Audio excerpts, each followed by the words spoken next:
चलिए क्वेश्चन है ये, नीचे दी गई श्रृंखला में संख्याओं का एक क्रम उपस्थित है, गलत संयोजन पहचानिए। तो गलत संयोजन पहले श्रृंखला को लिखना है 56, 54, 58, 49, 66 एंड 34। ये श्रृंखला है। अच्छे से लिख देता हूँ थोड़ा सा।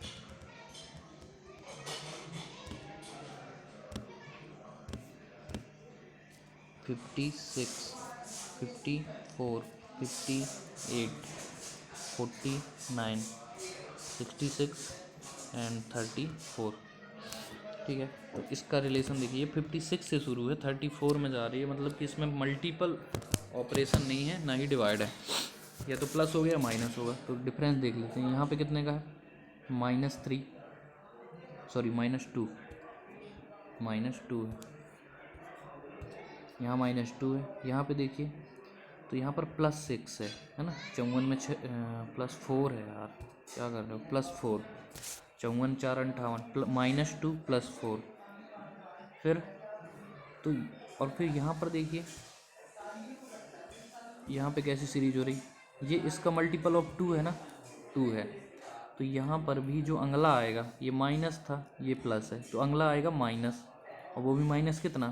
8, क्योंकि इसका मल्टीपल ऑफ 2 होना चाहिए। तो -8 58 में से 8 जाएंगी तो यहाँ पे क्या आना चाहिए? 50। ठीक है, आगे भी चेक कर लेना है। तो 50 से हम चेक करेंगे 49, यानी कि अगर यहाँ 50 होता तो अगले में कितना होता? 8 दूनी 16, 50 + 16, इसमें प्लस कितना हो जाता? 16, तो क्या आ जाता? 66। तो ये भी ठीक है। फिर 66 में माइनस होता 32, इसका डबल, तो वो जाता 34, यानी कि हमारा जो आंसर है वो होगा 49। गलत निकालना था। यहाँ आएगा क्या? 50, तो 49 हो जाएगा सही आंसर। ठीक है, ये सीरीज आ गई। अब यहाँ पे कोडिंग डिकोडिंग से है। तो देखिए मेल को क्या लिखा, मेल मैं बोला हूँ ना, जैसे डी कोड का क्वेश्चन आ जाए तो इसको क्या करना है अपन को? नंबर में लिखो 13, 1, 9, 9 और उसके बाद 12। ठीक है, इसका डी कोड क्या है? ये है KY। के को क्या लिखते हैं? 11, किंग्स 11। वाई को क्या लिखते हैं? 25, और 9 को जी को लिखते हैं 7, और जे को लिखते हैं 10।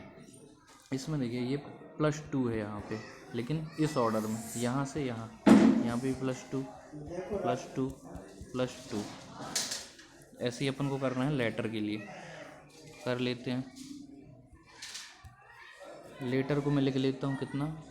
L मतलब 12, E मतलब 5, T यानी कि 20, यहाँ पे भी 20, E मतलब 5 और R मतलब 18। ठीक है,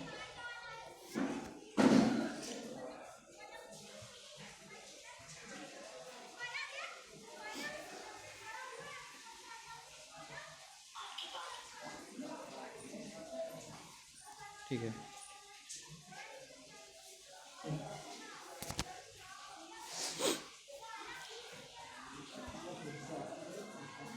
तो इसको डिकोड करते हैं। चलिए, हो जाएगा लेटर का 12 का, हमको 10 लेना है, और 10 के स्थान पर क्या होता है? जे। ठीक है, इसके यहाँ पे क्या लेंगे? 3, क्योंकि इसका +2 था ना इस डायरेक्शन में, तो या फिर -2 कर दीजिए, तो 3 की जगह क्या आ जाएगा? C, J, C। फिर यहाँ पे 18, 18 यानी कि R, यहाँ पे भी 18 यानी कि R, और यहाँ पे 3 यानी कि C, और 18 मतलब 16 P। JCRRCP, JCRRCP यानी कि ऑप्शन नंबर 3, ये ऑप्शन नंबर 3 होगा। नेक्स्ट क्वेश्चन है, जब 4 3x 5 6 7 5 3 y 2 6 बराबर ये हो तो x और y का मान निकाल दीजिए। तो ये सिंपल ऐड करना है हमको। तो यहाँ पे लिखो 4 3x 5 6 7। ठीक है, 5 3 y 2 6, 5 3 y 2 6। यहाँ पे क्या हो जाएगा, मिटा देता हूँ थोड़ा, हाँ। अब इसको ऐड करना है। ऐड करने के बाद भी आंसर दिया हुआ है कि क्या आएगा, क्या आएगा, यहाँ पे आएगा 3, यहाँ 9, 999 है ना, 999 और फिर 84 ये आंसर आना चाहिए। तो देखिए 7 6 13 की 3 हासिल की 1, 6 2 8 और 1 9, 5। अब 5 में क्या जोड़ दें कि 9 आएगा, तो y का मान वही हो जाएगा। 5 में हम जोड़ दें क्या, 4, यानी कि y का मान क्या हो जाएगा, 4, तो 9 हो जाएगा। अब यहाँ इस 3 में क्या जोड़ दें कि 9 आ जाए, तो यहाँ पे 6 जोड़ दीजिए, तो x का वैल्यू हो जाएगा 6। मतलब आंसर क्या होने वाला है, 6 और 4, यानी कि ऑप्शन नंबर 3। देखिए 4 6 और 6 4 दोनों ऑप्शन में है, लेकिन अब हमको x को पहले लिखना है फिर y को, क्योंकि पूछा क्या है, x और y के मान। तो x का 6 है 4, यानी ऑप्शन नंबर 3। देखिए फिर से डिकोडिंग वाला है, कोडिंग डिकोडिंग। कैलकुलेटर को उसने लिखा है UJSUOSJGVM से। चेक को UKWUA से कोडित किया जाता है। तो करेक्ट को कैसे लिखेंगे, तो ये एक ऐसा डिकोड है जो इसी के अंदर से निकालना होता है। मतलब कि हमको करेक्ट का लिखना है ना, तो CORREC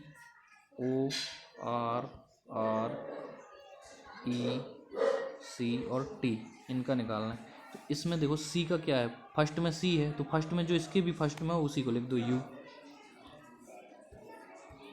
फिर O कहाँ दिख रहा है, O दिख रहा है यहाँ, देखिए कैलकुलेटर में लास्ट से, मतलब सेकंड लास्ट, तो इस डी कोड का भी सेकंड लास्ट लिख दो, यानी कि V। R कहाँ दिख रहा है, लास्ट में, ये है लास्ट में R, तो इसका भी डी कोड M लिख दो, फिर R सेम हो जाएगा M।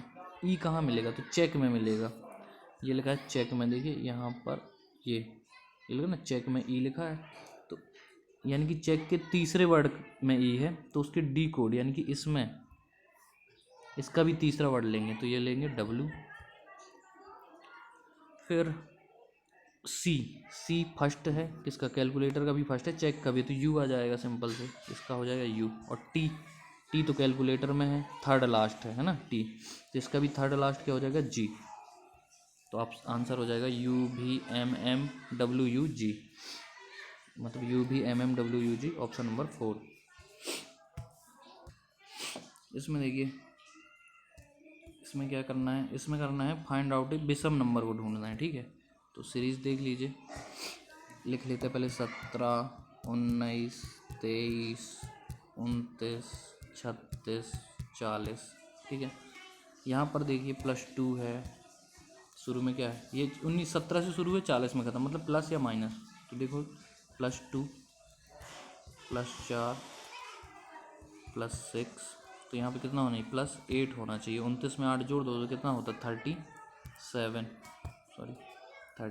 होता है। यहाँ पे क्या लगा, 36, यानी कि गलत क्या हो गया, 36।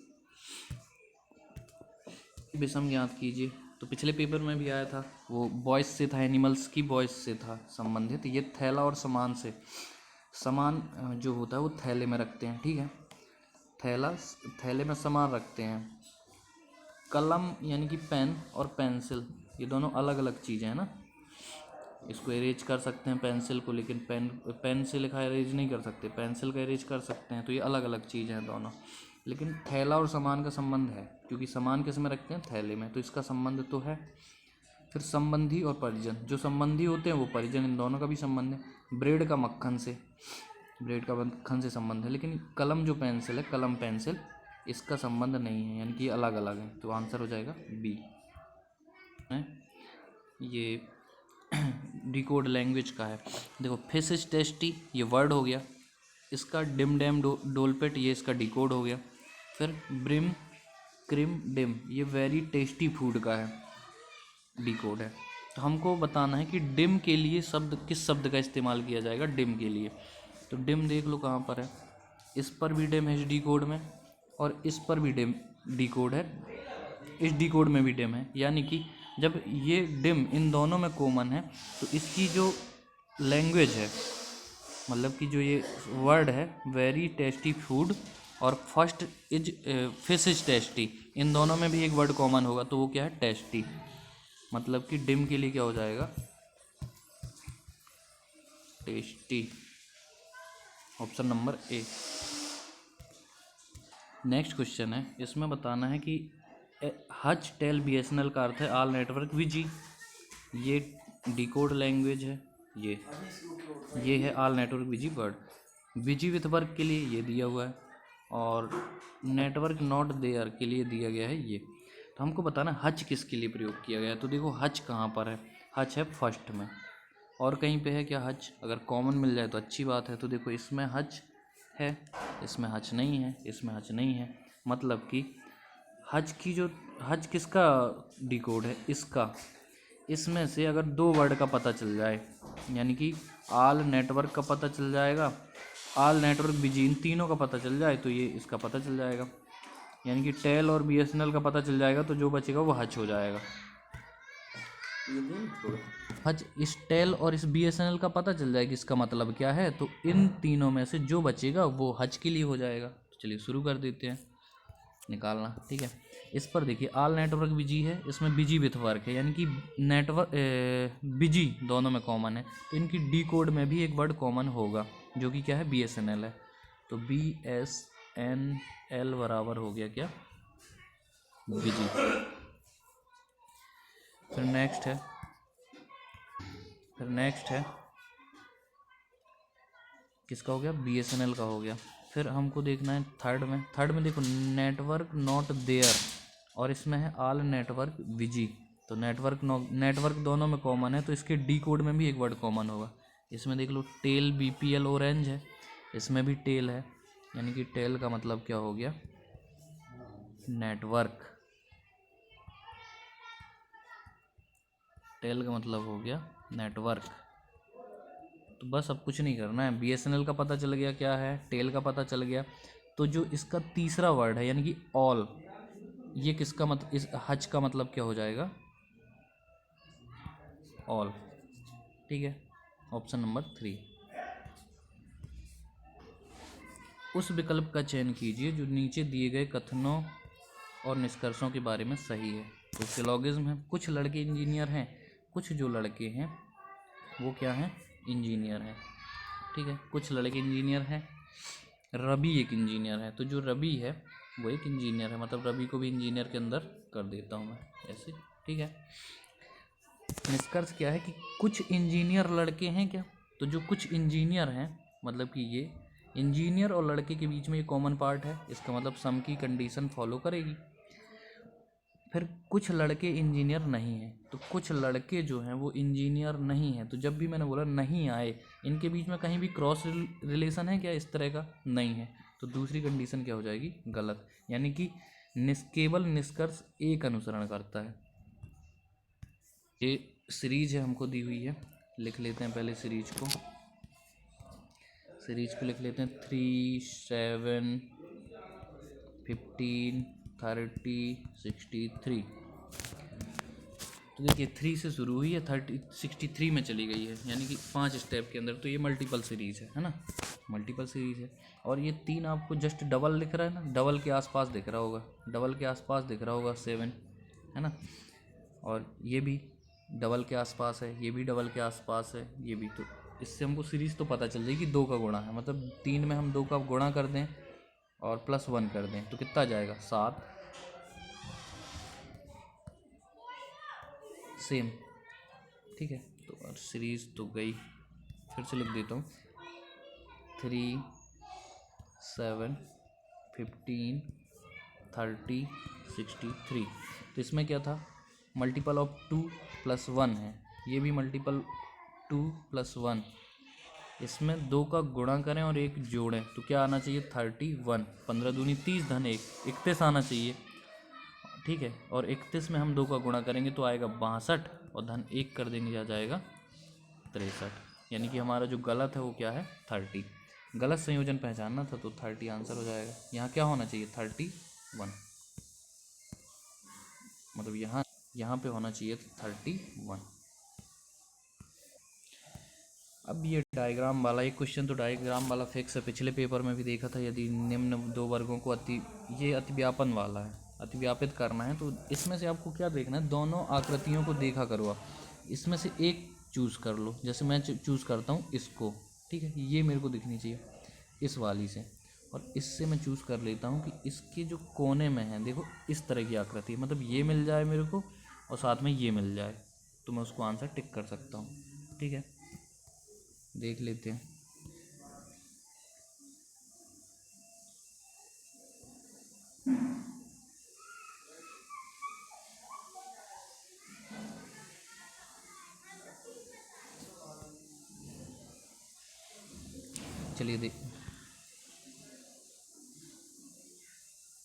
चलिए देखते हैं। तो फर्स्ट ऑप्शन में देखते हैं क्या है।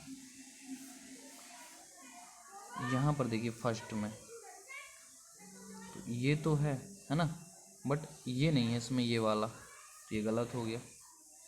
इसको देखेंगे सेकंड वाले को, सेकंड वाले में भी सेम ये है लेकिन ये वाला नहीं है जो कि पहली वाली में था।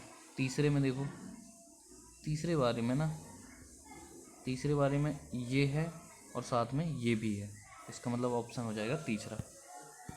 नेक्स्ट क्वेश्चन है डायग्राम। देखिए इसमें एक है, इसमें दो हो गए, इसमें तीन हो गए, तो जो चौथा बनेगा वो इस तरह से 1 2 3 और ये 4 इस तरह का हो जाएगा। ठीक है, तो इसमें कोई दिक्कत वाली बात नहीं है, ऑप्शन नंबर 4 सही हो जाएगा। अब ये क्वेश्चन है थोड़ा सा टाइम टेकिंग होता है, इसमें नज़र का खेल होता है, बस इसमें देखना कि कौन ठीक एक समान नहीं है, मतलब 4 ऑप्शन दिए होंगे उसमें से ठीक समान इसके कौन सा समान नहीं है। ठीक है, तो अपन को एक एक लाइन मिलानी पड़ेगी। चलिए देख लेते हैं। ये शेख मोहम्मद बिन जायद, ठीक है, ठीक है। तीसरे में भी ठीक है, चौथे में भी ठीक है। पाँचवें में देखो हैज 1:1/1/2 रोड और E311, इसमें भी ठीक है। फर्स्ट में second 1:1/1/2 road E311, 1:1/1/2 road E311। Fourth option को देखिए, फोर्थ में क्या है, हैज़ 1:1/1/2 रोड की जगह कोड लिखा है ना, उसको देखो ROAD की जगह क्या लिखा है, KOAD लिखा है, तो ऑप्शन थोड़ी सी मिस्टेक कर देता है, टाइम तो लगेगा इसमें। क्या गति बतानी है कौन सी आगे आएगी, तो इस पर देखिए ये इसकी, ये पहले ये इस लेफ़्ट साइड को है ना, ये दोनों जो हैं लेफ़्ट साइड को फिर राइट साइड को, मतलब जो ये इमेज है इसकी मिरर इमेज हो गई। ठीक है, मिरर इमेज हो गई। इसके बाद ये सेकंड वाली की क्या हो जाएगी, वाटर इमेज हो गई, वाटर इमेज हो जा रही है ना, क्योंकि ये ऊपर है ये नीचे हो गया। तो अब अपन को निकालना है, तो इसको तो ऑप्शन से सॉल्व कर सकते हैं। कैसे, देखिए नेगलेक्ट करते हैं इसको। ये हैं, इसमें दो हैं वो भी अलग अलग हैं, इसमें दो हैं लेकिन बीच में एक है, तो ये तो वैसे ही गलत हो गया। इसके देखिए ये जो दो खंबे हैं, मतलब कि जो ये दो इस तरह से बने हुए हैं, ये इसमें क्या है, जुड़े हुए हैं, तो ये भी गलत हो गया। तीसरे में जाते हैं, तीसरे में भी देखिए तो हमारे होने इस तरह से चाहिए हैं लेकिन इसमें भी जुड़े हुए हैं, तो ये भी गलत हो गया। नन ऑफ दीज आंसर नहीं है, तो ऑप्शन नंबर 4 ही सही हो जाएगा। नेक्स्ट क्वेश्चन है 14 के प्रथम 8 गुणांकों का औसत कितना होगा। तो 14 के अगर किसी के ऐसे मतलब मल्टीपल का अगर पूछा जाए औसत, तो सीधे सीधे 14 का 8 में मल्टीप्लाई कर दो, 14 का 8 में मल्टीप्लाई करो कितना आएगा, 112, 14 112। अब इसमें से 14 को जोड़ दो, मतलब कि लास्ट टर्म को पहले टर्म को जोड़ देना है। ठीक है, कितना आ जाएगा, 126, 126 आ जाएगा। दो को जोड़े हैं तो एवरेज निकालने के लिए दो से ही भाग देंगे, तो 2 छक्का 12, 2 तिहाई 6 यानी कि 63 राइट आंसर। पेपर में भी था, AB का रेशियो दिया था 5:2 और BC का रेशियो दिया है 7:13। ठीक है, तो हमको कॉमन रेशियो निकाल लेना है। कॉमन रेशियो मतलब A:B:C, तो कल भी बता, सॉरी मिट गया क्या, हमको निकालना है A:B:C। कैसे निकालते हैं, AB का लिखो इस तरह से 5:2 यहाँ लिख दो और BC का लिख दो यहाँ पे 7:3। ठीक है, इसका मल्टीपल इसके साथ और इस 2 का 7 के साथ और इस 2 का 3 के साथ, मतलब कि ऐसे पहले ये फिर ये और फिर ये, इस तरह से करना है। ठीक है, तो 5 7 35 रेशियो 7 दूनी 14 रेशियो, ये 13 है ना यहाँ पे, 13 दूनी 26, तो 35 14 26 रेशियो हो जाएगा। ठीक है, रेशियो क्या आ गया 35 14 26। अब हमको निकालना है कि बी को कितने रुपए मिलेंगे। बी को, बी यानी कि बी कौन सा है, बीच वाला 14। 14 को ऊपर करो, इन सबको जोड़ोगे कितना आएगा 6 4 10 5 15 की 5 हासिल 1 3 2 6 1 7 75। बांटना कितने को 750 को, तो यहाँ पे 10 आ जाएगा। आंसर क्या आ जाएगा 140। तो पिछले पेपर में पूछा था सी को ए को कितने मिलेंगे, इसमें पूछ लिया बी को कितने मिलेंगे। ठीक है, तो इसका आंसर 4 हो जाएगा 140। ये क्वेश्चन है 12 लीटर के 20% बिलियन में कितने लीटर एसिड होगा। तो 20% बिलियन में कितने लीटर एसिड होगा ये निकालना है। तो जो बिलियन होता है ना, सॉल्यूशन होता है, वो ऑलवेज 100% होता है। कितना होता है 100%। अगर ये 20% बिलियन है, इसका मतलब इसमें विलेय की मात्रा कितनी है 20%, और बाकी बचा जो सॉल्वेंट है यानी कि विलायक है वो है 80%। तो इसको हम कर लेते हैं। हमने 12 को जो डिवाइड कर दिया 20% बिलियन में और 80% विलायक में, मतलब इन दोनों के मिक्सचर से बना है 12 लीटर सॉल्यूशन। इसका रेशियो निकालना है। तो देखो परसेंटेज से परसेंटेज कट हो जाएगा। ठीक है, ये परसेंटेज से परसेंटेज कट हुआ।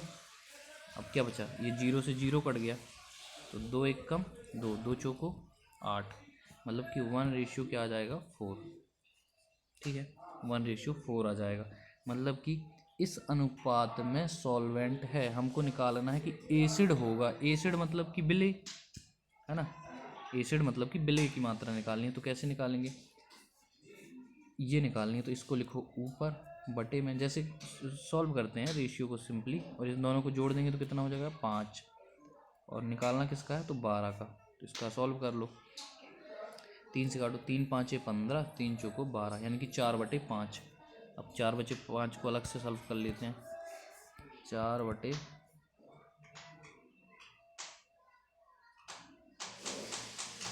को सॉल्व कर लेते हैं।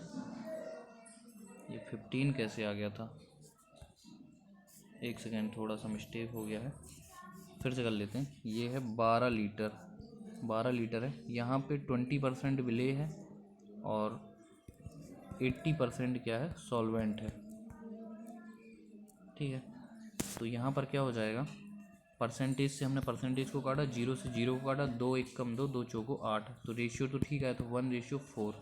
ठीक है, यहाँ तक ठीक है 1:4। अब इसको हमको निकालना है कि विलेय की मात्रा, मतलब इसका वैल्यू 1/4 1 5 होगा। मैंने यहाँ पे 15 लिख दिया था शायद, यहाँ पे 12, मतलब कि 12/5 की वैल्यू निकाल देनी है। तो कहाँ गया, ये रहा, 12/5 बराबर कितना हो जाएगा, 5 दूनी 10, और दशमलव लगाएंगे 0, तो 5 को 20, यानी कि 2.4 लीटर। ये हो जाएगा आंसर। यदि 3 मेज़ों और 2 कुर्सियों का मूल्य 215 रुपये है, 2 मेज़ों और 3 कुर्सियों का मूल्य 250 रुपये है, तो 5 मेज़ों और 5 कुर्सियों का मूल्य बताइए। ठीक है, तो इसको हम बेसिक मेथड से कर लेते हैं। बेसिक मेथड से कैसे करेंगे, मान लेते हैं कि जो मेज़ों की संख्या है वो क्या है x है और जो कुर्सियों की संख्या है वो है y। तो कुर्सियों की संख्या कितनी हो जाएगी, कुर्सी की संख्या मान हम y मान ली। ठीक है, तो 3 मेज हैं तो हो जाएगी 3x। ये एक मेज और एक कुर्सी की माना है हमने, तो 3 की 3x प्लस 2y बराबर दिया है 215।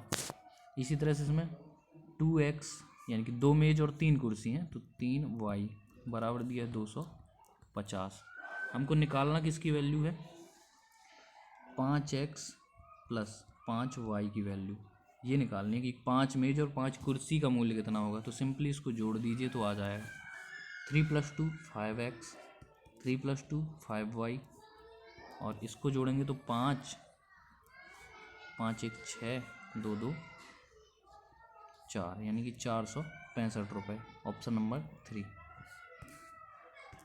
क्वेश्चन करते हैं। ये बेसिक क्वेश्चन है। एक दुकानदार ने 6 टन गेहूँ 1.80 रुपये प्रति किलोग्राम की दर से खरीदे और 4.7 टन 2 रुपये किलोग्राम की दर से बेच दिए। यदि वह बचे हुए गेहूँ को 2.50 किलो प्रति किलो की दर से बेचे तो उसे कितना लाभ प्राप्त होगा। तो इस सबसे पहले तो ये जान लीजिए कि एक टन में होता है 10 क्विंटल, 10 क्विंटल होता है, ठीक है। और एक क्विंटल में होता है 100 केजी। ये तो पता होगा एक क्विंटल में 100 केजी, लेकिन अगर एक टन का नहीं पता तो याद कर लीजिए एक टन में 10 क्विंटल और एक क्विंटल में 100 केजी। मतलब अगर हमको एक टन में केजी निकालना है, कितने केजी होंगे, तो वो होंगे 1000 केजी। एक टन में कितने केजी होंगे, 1000 केजी। बस सॉल्व करते हैं इसी मेथड से। तो हमने 6 टन गेहूं खरीदे हैं 1.80 की। तो सबसे पहले इसका क्रय मूल्य निकालना है। तो कैसे निकालेंगे, 6 टन है मतलब मैं इसको लिख सकता हूँ 6000 किलो गेहूँ, ठीक है। इसको मल्टीप्लाई कर दो 1.8 से, 1.8/10 कर लो, ठीक है। तो ये पॉइंट हट जाएगा, इससे ये कट दो, 18 छक्का 108, मतलब ये हो जाएगा 10800। 10,800 इसका हो जाएगा CP। CP क्या हो गया, 10,800, ठीक है। तो इसको रख लीजिए, फिर अगला निकालेंगे, इसका विक्रय मूल्य निकालते हैं। इसको स्क्रीनशॉट ले लीजिए। चलो नेक्स्ट है 4.7 टन है, यानी कि 47। इसको मैं बटे में 10 करके कर देता हूँ तो 47 हो जाएगा। टन को केजी में बदलना है तो 1000 से गुणा, ठीक है। इसको इससे काटे तो कितना आ गया, 4700 गुणे 2, 2 शून्यम शून्य 2 शून्यम शून्य 2 सत्ते 14 की 4 हासिल 2 चौको 8 1 9, 9400 आ जाएगा इसका CP कितना, 47 का, 4.7 का, ठीक है, 9400।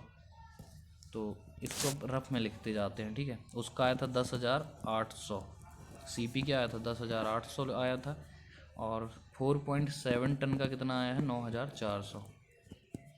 ये सेलिंग प्राइस है, विक्रय मूल्य, ठीक है। फिर बोलता है कि बचे हुए गेहूं को 2.5 रुपये किलो की दर से बेचे। तो बचा हुआ गेहूं कितना होगा, 6 किलो टोटल था, 4.7 बेच दिया तो बचा कितना, 10 में से 7 गई 3 और 6 में से 5 गई 1, 1.3 बचा। तो इसको मैं रफ कर देता हूँ, 1.3 कहाँ गया,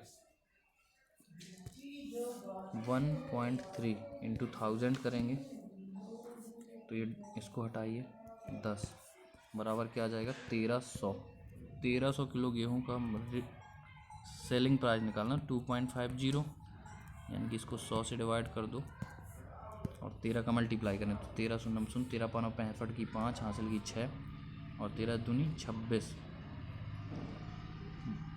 तो ये कितना हो जाएगा, 13 शून्य शून्य 13 पाँच 13 पाना 65 की 5 हासिल की 6, 13 दूनी 26, 3250 हो जाएगा। 3250 ही हो जाएगा सेलिंग प्राइस, कितने का, 1.3 का, ठीक है। तो देते हैं, तो देखिए अब हमारा जो CP था, ठीक है, जो अपन ने लिखे हुए हैं, हमारा जो CP हुआ वो कितना हुआ, 10,800 हुआ। हमारा जो सेलिंग प्राइस है, सेलिंग प्राइस कितना हुआ, तो फर्स्ट टाइम पे आया था 9400, फिर कितना आया, बाकी का 3250 आया, ठीक है। तो टोटल जो हमारा सेलिंग प्राइस हो गया, यानी कि विक्रय मूल्य हो गया, वो कितना हो गया, 12,650। जोड़ देंगे इसको तो ये हो जाएगा 12,650, ठीक है। लाभ निकालना है, तो लाभ क्या होता है, विक्रय मूल्य में से क्रय मूल्य को घटा दो, यानी कि 12,650 में से 10,800 को माइनस कर दो, जो आए वही आंसर है। कितना आ जाएगा, 1850, यानी कि ऑप्शन नंबर 3। इसमें सिंपल सा रेशियो निकाल देना, ABC का दिया हुआ है कितना, लिख लेते हैं इसको 3A, गलत कलर है यार ये, इसमें लिख लेता हूँ 3A रेशियो, 3A बराबर का चिन्ह है, बराबर 3A बराबर 4B बराबर 5C, ठीक है। तो इसका रेशियो निकालने के बहुत सारे मेथड हैं, लेकिन अपन को किसको यूज करना है, LCM को। इसका LCM कितना आएगा, 5 चौको 20 3 60, तो सब कुछ 60 से भाग दे दो, इसको भी 60 से भाग दे दो, इसको भी दे दो, इसको भी दे दो। अब कट कर दो, 3 से करोगे तो कितना आएगा, 20, इसको 15, इसको करोगे तो कितना आ जाएगा 12, यानी कि 20, 15, 12 जो है अपना सही आंसर है। नेक्स्ट क्वेश्चन है, मैं अपनी यात्रा का 3/4 भाग चलने पर पाता हूँ कि 16 किलोमीटर चल दिया है, अभी मुझे कितनी और यात्रा करनी है। मतलब कि 16 किलोमीटर चलने के बाद बची हुई यात्रा निकालनी है इसमें। ठीक है, चलो करते हैं। तो 3/4 भाग यानी कि 3/4 का वैल्यू दिया हुआ है हमको 16 किलोमीटर, यही ना है कि 3/4 भाग चल रहा है पर 16 किलोमीटर चलता है। तो बची हुई यात्रा क्या होगी? पूरी यात्रा 1 है तो 3/4 माइनस कर दो, तो बची हुई यात्रा कितनी आएगी? इसका मान आ जाएगा 1/4। 1/4 का मान निकाल लेते हैं, क्या आ जाएगा 16, 4/3 इंटू 1/4, 4 से 4 कैंसिल, 16/3। ठीक है, तो 16/3 को मैं क्या लिख सकता हूँ, 3 5 15, 1/3, 5 सही 1/3, यानी कि ऑप्शन नंबर ए। क्वेश्चन है, ये आयु वाला है। वर्तमान में माँ और बेटी की आयु, तो माँ को मान लेता हूँ मैं ए और बेटी को मान लेता हूँ बी। इनकी जो वर्तमान आयु का अनुपात है वो है 5:1। ठीक है, और फिर दिया हुआ है कि 6 साल बाद यह अनुपात 3:1 हो जाता है, 3:1 हो जाता है। ठीक है, ज़्यादा बड़े अक्षर हो गए, यहाँ पे लिखते हैं A/B। 5:1 है वर्तमान आयु का अनुपात, और 6 वर्ष बाद हो जाता है 3:1। ठीक है, तो इस अनुपात को पहले तो बैलेंस कर लेंगे कि इनका जो डिफरेंस ऐसे में हो वो सेम होना चाहिए, यहाँ भी यहाँ भी। तो क्या करते हैं इसका डिफरेंस, मतलब कि ये वाले का जो डिफरेंस होगा इसका मल्टीप्लाई करेंगे इससे, और ये वाले का डिफरेंस जो होगा उसका मल्टीप्लाई करेंगे इससे। ठीक है, चलिए कर लेते हैं। तो फर्स्ट वाले का डिफरेंस क्या है, यानी कि इसका डिफरेंस है 4, तो इसमें मल्टीप्लाई कर दो नीचे वाले में, तो 4 3 12 और 4 एकम 4। इसका डिफरेंस कितना है, तो यह है 2, तो 2 का मल्टीप्लाई कर दो ऊपर वाले में, 2 पंचे 10 और 2। अब देखो डिफरेंस सेम है, यहाँ पे भी 2 है, यहाँ पे भी 2 है, तो इस डिफरेंस यानी कि 2 का मतलब है 6 वर्ष। 2 का मतलब क्या है 6 वर्ष, तो 1 का मतलब हो जाएगा 3 वर्ष। ठीक है, तो वर्तमान आयु कौन सी है, ये 10:2। पूछा है बेटी की वर्तमान आयु बताओ, यानी कि 2 से 3 का मल्टीप्लाई, यानी कि 6 वर्ष। माँ की पूछता तो 3 धाम 30 वर्ष। ऑप्शन नंबर 2 सही हो जाएगा। क्वेश्चन है, एक्स और वाई की आयु का अनुपात ये दिया हुआ है, और एक्स और वाई की आयु का गुणनफल 30 है, तो वाई की आयु कितनी है ये निकालना है। तो देखिए सिंपल सा है, x/y बराबर दिया हुआ है कितना 6/5। ठीक है, यानी कि x का मान निकाल लो यहाँ से, तो क्या हो जाएगा 6y/5। फिर दिया हुआ है x इंटू वाई बराबर 30, तो x की वैल्यू यहाँ पुट करूँगा, तो x की जगह 6y/5 अगर यहाँ रखते हैं तो ये क्या हो जाएगा 6y²/5 बराबर 30। इसका इसमें काट दो तो 5 आ जाएगा, और 5 का यहाँ 5 से गुणा होगा तो y² बराबर 25, यानी कि y बराबर क्या आ जाएगा 5। ठीक है, y बराबर हो गया 5, ऑप्शन नंबर 3।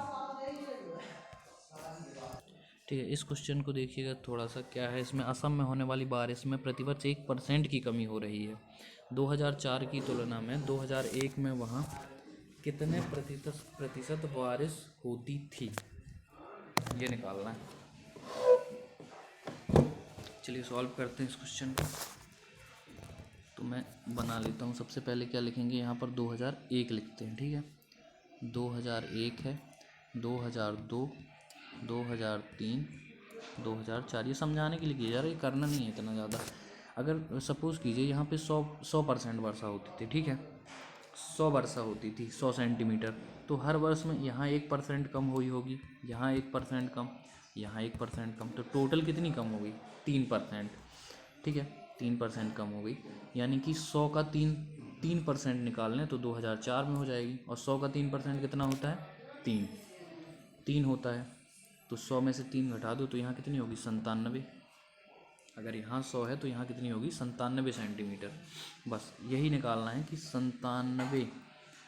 तो 2004 की तुलना में 2001 में वहाँ कितने प्रतिशत अधिक वर्षा होती थी।